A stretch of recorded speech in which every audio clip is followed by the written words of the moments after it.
नमस्कार, SDV news में आपका स्वागत है। आपके साथ मैं सृष्टि मिश्रा। पत्रकार जी, आपको नमस्ते। और आज दर्शक को ये बताइए कि किस तरीके से सत्यपाल मलिक से राहुल गांधी ने मुलाकात की है। और यही वो सत्यपाल मलिक है पत्रकार जी, जिन्होंने कहा था कि जम्मू कश्मीर के मुद्दे पर धारा 370 हटाने का विरोध कर रहे राहुल गांधी तो जूते मारेंगे लोग, क्योंकि लोगों में अब बीजेपी पार्टी ये बोलेगी कि ये देखिए ये तो विरोध है 370 के। तो ये सत्यपाल मलिक ने कहा है कि जूते मारते लोग, और अब राहुल गांधी ने उनसे मुलाकात की है। तो सत्यपाल मलिक ने पुलवामा की बात की, सत्यपाल मलिक ने और कई मुद्दों पर बात की, किसानों की बात की, एमएसपी की बात की। और राहुल गांधी ने अपने पोस्ट पर लिखा है कि अब सीबीआई और ईडी भागा दौड़ी करेगी, मैंने सत्यपाल से मुलाकात कर ली है। मतलब कि राहुल गांधी ये दिखा रहे हैं कि सत्यपाल से मैंने मुलाकात की है तो अब प्रधानमंत्री सत्यपाल के पीछे पड़ जाएंगे, सीबीआई ईडी ज्यादा एक्टिव हो जाएगी।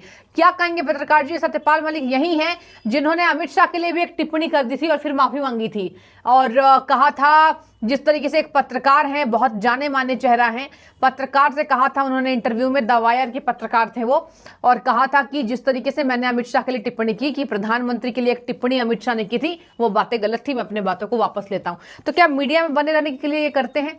और थापर जी को उन्होंने इंटरव्यू दिया था, थापर जी को कहा कि जी, करण थापर जी को, और उन्होंने सॉरी भी कहा था। तो क्या कहेंगे इस पर? क्या आपको लगता है मीडिया में बने रहने के लिए सत्यपाल मलिक बयानों को देते हैं, वापस लेते हैं, फिर देते हैं, फिर वापस लेते हैं? सत्यपाल मलिक नाम का व्यक्ति कभी भी ना हिंदुस्तान का नेता रहा, ना ही उत्तर प्रदेश का नेता रहा, ना ही जाटों का बड़ा नेता रहा, ना ही पश्चिम उत्तर प्रदेश का नेता। एक डिस्ट्रिक्ट, एक जिले के रहे, मेरठ तक सीमित रहे, मेरठ के 1-2 जिले तक। दूसरी आपको बताना है, इस शख्स की खासियत आपको बता दें कि इसकी खासियत ये है कि जिस भी थाली में इन्होंने खाया है उसी में छेद कर दिया। ये एक लोटे रहे हैं, एक लोटे रहे जिसमें पेंदा नहीं रहा। कभी कहीं लुढ़कते रहे, कभी कहीं लुढ़कते रहे। तो ये एक ऐसे लोटे रहे, ये थाली इनकी ऐसी रही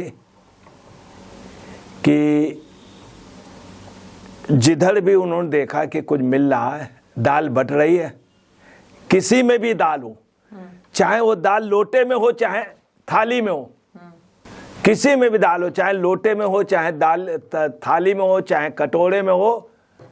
और दाल किस में मिलती है? जिसमें भी मिलती हो वो अपने दाल ऐसे खाते रहें। आप समझ गए होंगे दाल काहे काहे में खाई जाती है। दूसरी बात है, हर एक के लिए अच्छा बोलने वाले और एक प्रकार से चाटुकारिता। चरण सिंह के ये पैरों के नीचे बैठ जाते थे, और चरण सिंह अच्छे आदमी थे तो उन्होंने इनको एक आध बार टिकट दे दी। फिर ये कांग्रेस में चले गए, इसके पहले चले गए, फिर ये भाजपा वालों के पैरों के नीचे बैठ गए। तो गवर्नर जैसे शख्सियत का व्यक्ति, राज्यपाल जैसी गरिमामय पोस्ट का व्यक्ति आज विधान परिषद और राज्यसभा के लिए लोगों से विनती कर रहा। कोई भी आदमी अगले को, अगला चाह रहा था कि अडानी डायरेक्ट अगले को बैठाने, मगर उसके लिए अपनी हैसियत भी तो बनानी होगी। शरद पवार जी की बहुत बड़ी हैसियत है। अब मैं आपको बता रहा हूँ, आज जो इन्होंने बातें कही हैं, इनके ऊपर एनएसए लगा देना चाहिए, देशद्रोह का मुकदमा। भाजपा वालों ने एक काम बहुत गलत किया है कि शख्स जब राज्यपाल था, राज्यपाल के समय मुकदमा नहीं हो सकता था, उसके बाद इनके ऊपर मुकदमा करके इनको अरेस्ट करना चाहिए और इनको रिमांड में लेना चाहिए। ये व्यक्ति देशद्रोह का कार्य कर रहा। नंबर 1 आपको बता दें कि अगले ने पुलवामा में क्या कहा है कि 4 महीने से 5 हेलीकॉप्टर मांगे जा रहे थे, एयरक्राफ्ट, और मोदी ने नहीं दिए। मोदी ने ढाबे से मुझसे बात की। ढाबे से प्रधानमंत्री नहीं करते हैं, प्रधानमंत्री के पास ऑलरेडी इतने फोन होते हैं, उनका नेटवर्क होता है। फिर ये कहते हैं कि उसने मुझे फोन किया, मोदी के लिए उसने मुझे फोन किया। उसने, हकीकत है मोदी के सामने जो ये हैं ऐसे खड़े रहते हैं, मगर उसने इनको फोन किया। फिर इन्होंने बताया डोभाल मेरा क्लासमेट था, लगातार ये शख्स झूठ बोलता रहा, कभी किसी पर, हर पार्टी में अगला गया। मैं आपको बता दूं कि अगला इतना बड़ा चुगलखोर है, इतना बड़ा इधर से उधर बात ले जाता है। भजन लाल नामक एक राजनीतिक आदमी था जिसके बहुत कम एमएलए थे, और उसने जीडी तपासे से बात की, इनको मिला लिया अपनी ओर। जीडी तपासे से बस ये कहा कि साहब मैं दिला दूं। इन्होंने चरण सिंह के कई एमएलए देवीलाल के बिकवा दिए, और बिकवा के आया राम गया राम को अगर कराने वाला कोई था तो ये शख्स था। इसी को कहते हैं सतपाल मलिक। जाटों के नाम पे ये कलंक है। जाट बहुत बहादुर, बहुत खुददार, जाट की बात हमेशा मजबूत रहती है। जाट बड़ों की खड़ी कर देता है खाट, मगर ये खाट आपको बताना है, ये खाट अपने लिए चाह रहे हैं, अपने लिए। और उस खाट भी इनको नसीब नहीं हो रही, पॉलिटिकल खाट। आज इन्होंने इतनी बदनामी कराई है, इतनी बदनामी कराई है कि पूछे नहीं। राहुल गांधी के लिए इन्होंने कहा था, इतने गंदे शब्द कहे थे कि जूतों से मारने के लिए कहा था। नहीं कहना चाहिए। राहुल कुछ भी हो, राहुल एक अच्छा व्यक्ति है, एक पॉलिटिकल वो है। इस तरह किसी भी पॉलिटिकल, फिरोज खान का पोता है, इस तरह से नहीं कहना चाहिए। कुछ भी हो, कमजोर है, वो कमजोर है। अब उसकी कमजोरी का इतना मजाक ना उड़ाओ। इन्होंने क्या कहा है कि पुलवामा में हमारी गलती से इतने सैनिक मरे। जब तुम्हारी गलती थी, वास्तव में अगर किसी की गलती थी तो इसी व्यक्ति की थी। 4 महीने से 5 हेलीकॉप्टर जम्मू कश्मीर के, उसमें अगला खुद कह रहा मैं स्टूडेंटों के लिए हेलीकॉप्टर दे देता था, एयरक्राफ्ट। क्यों नहीं दिए जब तुम स्टूडेंट को खुद कह रहे थे? तुम्हारी गलती वास्तव में गलती है। और इन्होंने उसके पहले बोले कि वो गाड़ी 10 दिन से घूमती रही। राज्यपाल के नाम पर बेहद शर्म की बात है। तुमको राज्यपाल के नाम से जितनी सैलरी ली हो सब वापस कर दो। तो इसमें गर्मा है, अपना पश्चाताप करो और गलती मानो। कह रहे हैं कि 10 दिनों से वो गाड़ी घूम रही। अगले ने गलती मान ली, चूंकि आपको बता रहे तिनका है। अगले ने बताते नहीं है कि इनको दाल जो है इन्होंने लोटे में खाई, गिलास में खाई है, और हर एक चीज़ में खाई। ऐसे भी दाल खाई, मतलब दाल जिसमें एक दाल और होती है, वो कोई बर्तन में मिलती है, कोई वैसा बर्तन होता है स्टील वगैरह में, उसमें भी खाई इन्होंने। मैंने मोदी को फ़ोन किया, मोदी ने 6 बजे इनको फ़ोन किया। पता है चला 6 बजे मोदी ने फ़ोन ही किया। मोदी इनके जैसे लोगों को फ़ोन ही नहीं करते हैं। दूसरा, मोदी ने इन्होंने कहा कि खामोश रहो। इन्होंने बताया मेरी गलती, भी यही कहा, हाँ, कहा था। डोभाल को भी इन्होंने क्लासमेट बता दिया, सब कुछ डोभाल ने फोन किया था और कहा था कि आप चुप रहिए, हाँ, इस पर कुछ नहीं कहिए। इस शख्स ने क्या किया है? चौधरी चरण सिंह जैसा सीनियर लीडर जिसकी अटल बिहारी वाजपेयी भी इज्जत करते थे, हाँ। मैं आपको बता रहा हूँ कि सन 1977 में दोनों को टिकट बांटने के लिए बना दिया गया। अटल जी बाहर अपने ऐसे हाथ बांधे घूमे, अंदर चरण सिंह बैठे थे। दोनों को टिकट बांटनी थी, तो दोनों को मिल करके चरण सिंह ने कहा, अरे अटल जी अंदर आइए, टिकट भाई आप बताइए किसको किसको देने। बोले नहीं आप तय कर लिए। तो चरण सिंह घबरा गए कि जो आदमी रखा गया है जनसंघ से, वो हमसे कह रहा आप बड़े हो, आप तय कर लो। तो चरण सिंह ने बात कही। फिर चरण सिंह ने ऐसी टिकटें दी हैं कि पूछे नहीं। उसमें जनसंघ के आदमियों को भी दी। वो ये दोनों का विश्वास था। ऐसे व्यक्ति को चरण सिंह के लिए इन्होंने इतना गंदा शब्द कहा कि वो जो थे, वो उनकी एक आदत थी, उनको पुलिस से वो प्रधानमंत्री बनने की बड़ी वो थी, उन्होंने उल्टा पुल्टा भी किया। उल्टा पुल्टा बताइए, चरण सिंह के लिए कह रहे हैं। और उनको पीएम बनने का सपना था, और उसके लिए उन्होंने इधर उधर किया। इधर उधर मतलब समझ गए, शिफ्टिंग, वो पैसा हेरा फेरी, इधर उधर को कहते हैं, दूसरे शब्दों में हेरा फेरी रहा है। इधर उधर भी किया। शर्म आनी चाहिए। चरण सिंह जिसने तुमको बना दिया, उसी गायत्री देवी के पैर छू करके तुम हो गए, और उसी चरण सिंह के लिए कह रहे हो।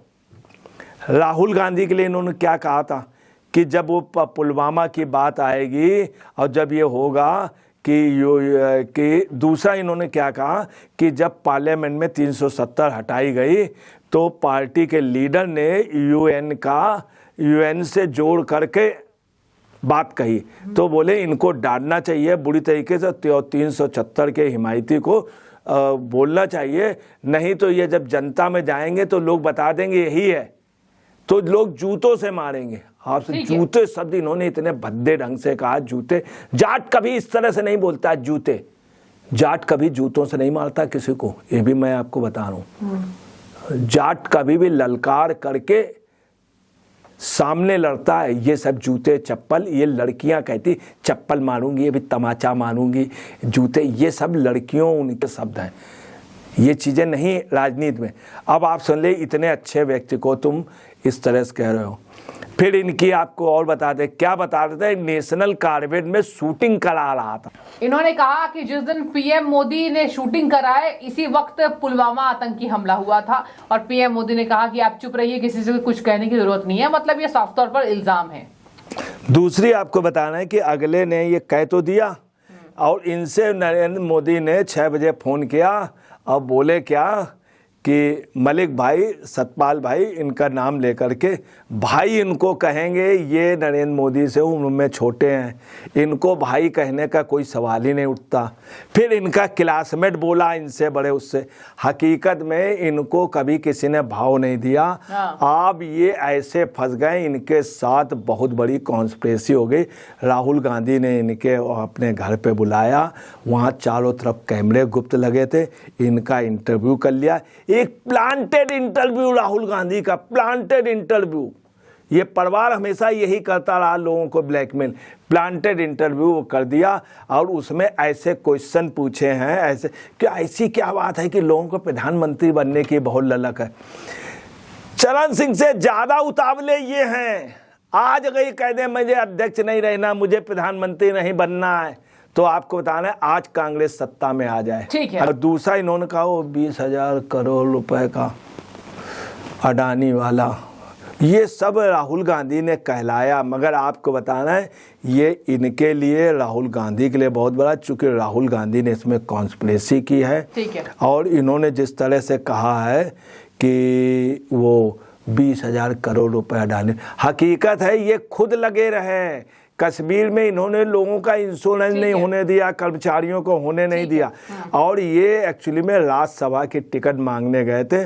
वो राज्यसभा का आपको बताना है बिल्कुल ही मामला ही खत्म हो गया इनको। फिर उन्होंने पूछा आप कब से हैं राजनीति में, आपने क्या, तो बता रहे हैं जैसे बायोडेटा ना हो। एक जरा सा लड़का तुमसे पूछ रहा, तुमसे मोदी कहते हैं भाई, और वो लड़का तुमसे पूछ रहा कब से हो राजनीति में है, तुम बता रहे हो कि एमए मैंने किया था 2 बार, मैं 2 बार प्रेसिडेंट रहा हूँ मैं ये। फिर बोले मणिपुर के क्या हाल, बोले मेरा विचार है कि वहाँ पे कुछ नहीं, मुख्यमंत्री को और चरण सिंह की बुराई कर, बोले राजनीति में क्यों। मतलब राहुल गांधी ने एक जरा सा लड़का इनका इंटरव्यू, पहली बात तो कैसे अधिकार मिल गया आपको इंटरव्यू करने का, आपको इंटरव्यू नहीं करना चाहिए राहुल गांधी को। ये अधिकार हम लोगों को है सिर्फ एक चीज़, क्या क्यों कैसे का, आपको कतई नहीं। अगर आपको है तो पार्लियामेंट में जाके बोलो, वहाँ से क्यों भागते हो, वहाँ जाके बोलो, वहाँ भिड़ जाओ।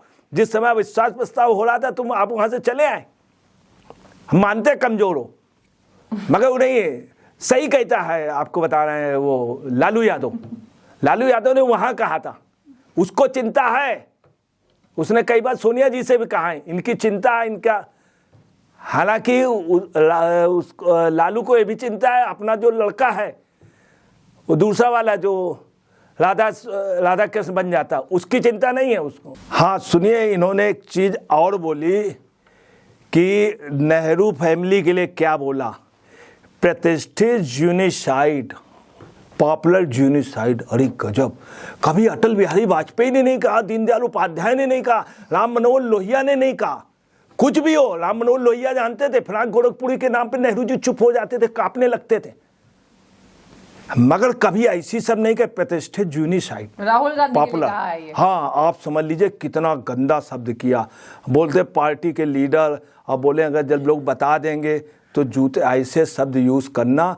आप समझ लीजिए इस इंटरव्यू ने इनकी राजनीतिक कहीं ऐसा ना हो कि सलाखों के पीछे चले जाएं, इनसे पूछताछ होनी चाहिए और जरूर। अब आप देखिए सब हटा दीजिए, 370 हटाने में ये राज्यपाल था और यही था। ये कितने रंग बदलते तो गिलगिटान होंगे, रंग बदलते गिलगिटान होंगे। ये दाल खाने गए थे, काहे पे गए थे, काहे पे गए? इसीलिए कहना नहीं चाहिए। एक राष्ट्रीय स्लोगन है, आपको बताना, जाट के नाम पर जाट हमेशा बहादुर होता। मान सिंह का एग्जाम्पल देख लीजिए, राजीव गांधी एयरपोर्ट से भागे थे, 100 तोड़ दिए थे। उसी मान सिंह को ले पुलिस ने मारने के बाद भी 20 घंटे जाने की हिम्मत नहीं। ये जाट कहते हैं, जाटों ने इस देश को आजाद कराया। जाट कभी इधर से उधर नहीं करता था, जाट ने कभी इस तरह दाल नहीं खाई। जाट का अपना एक आधार है और जाट इस देश के आजाद कराने में, मगर ये जाट के नाम पर अब पता नहीं कैसे जाट है, शर्म आती है कि इस तरह से। इनको सिर्फ एक अनुभव है तमाम दलों में जाकर के, मगर राहुल गांधी उन्हें राज्यसभा तब भी नहीं दी। ये अफसोस की बात, कोई भी सपा भी नहीं दे रहा। कोई तो कुछ तो कर दे इनको।